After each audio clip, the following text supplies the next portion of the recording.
श्री ब्रह्मचारिणी माता दधानाम कर पद्माभ्याम मक्षमाला कमंडलु देवीं प्रसीदतु मय्य ब्रह्मचारिण्य अनुत्तमा।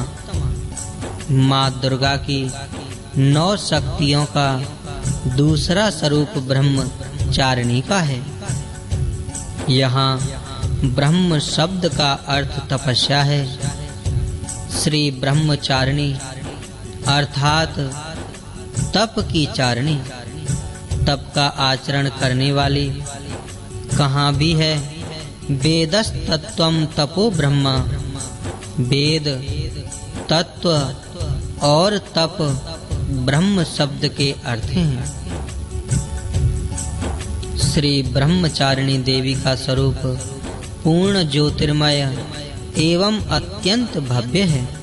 इनके दाहिने हाथ में जप की माला एवं बाएं हाथ में कमंडलु रहता है। अपने पूर्व जन्म में जब ये हिमालय के घर पुत्री रूप में उत्पन्न हुई थी, तब देवर्षि नारद जी के उपदेश से इन्होंने भगवान शंकर जी को पति रूप में प्राप्त करने के लिए अत्यंत कठिन तपस्या की थी। इसी दुष्कर तपस्या के कारण इन्हें तपस्चारिणी अर्थात ब्रह्मचारिणी नाम से अभिहित किया गया। 1000 वर्ष उन्होंने केवल फल मूल खाकर व्यतीत किए थे। 100 वर्षों तक केवल शाक पर निर्वाह किया था। कुछ दिनों तक कठिन उपवास रखते हुए खुले आकाश के नीचे और वर्षा धूप के भयानक कष्ट सहे। इस कठिन तपश्चर्या के पश्चात 3000 वर्षों तक केवल जमीन पर टूटकर गिरे हुए बेल पत्रों को खाकर वह अर्हिनिश भगवान श्री शंकर जी की आराधना करती रहीं। इसके बाद उन्होंने सूखे बेल पत्रों को भी खाना छोड़ दिया। कई हजार वर्षों तक वह निर्जल और निराहार तपस्या करती रहीं।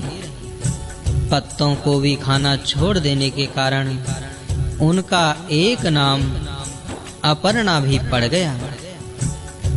कई हजार वर्षों की इस कठिन तपस्या के कारण माता ब्रह्मचारिणी देवी का वह पूर्व जन्म का शरीर एकदम क्षीण हो गया था।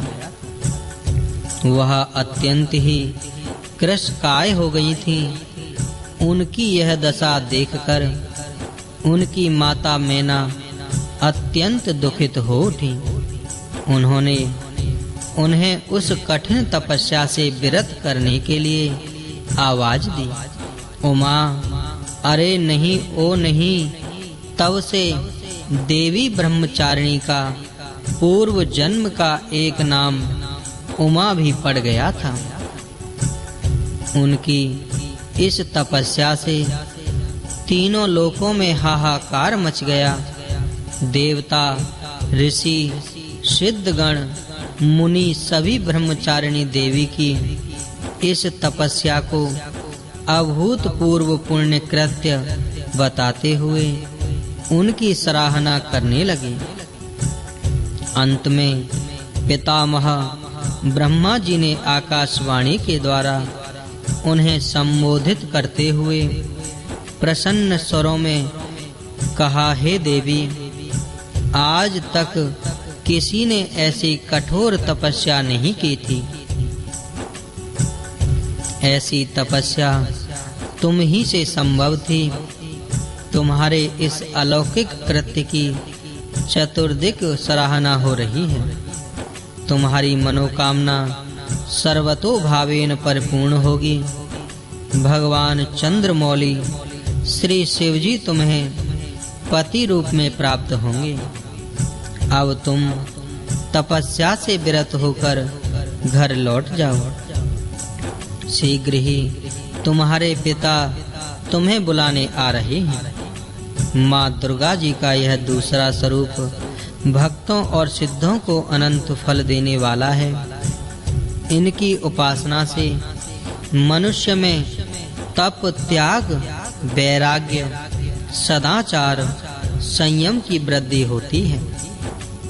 जीवन के कठिन संघर्षों में भी उसका मन कर्तव्य पथ से विचलित नहीं होता। माँ ब्रह्मचारिणी देवी की कृपा से उसे सर्वत्र सिद्धि और विजय की प्राप्ति होती है। श्री दुर्गा पूजा के दूसरे दिन इन्हीं के स्वरूप की उपासना की जाती है। इस दिन साधक का मन स्वाधिष्ठान चक्र में स्थित होता है। इस चक्र में अवस्थित मन वाला योगी उनकी कृपा और भक्ति प्राप्त करता है। जय मां ब्रह्मचारिणी। इस वीडियो को लाइक करें, हमारे चैनल को सब्सक्राइब कर बेल आइकन जरूर प्रेस करें हमारी न्यू वीडियो सबसे पहले देखने के लिए।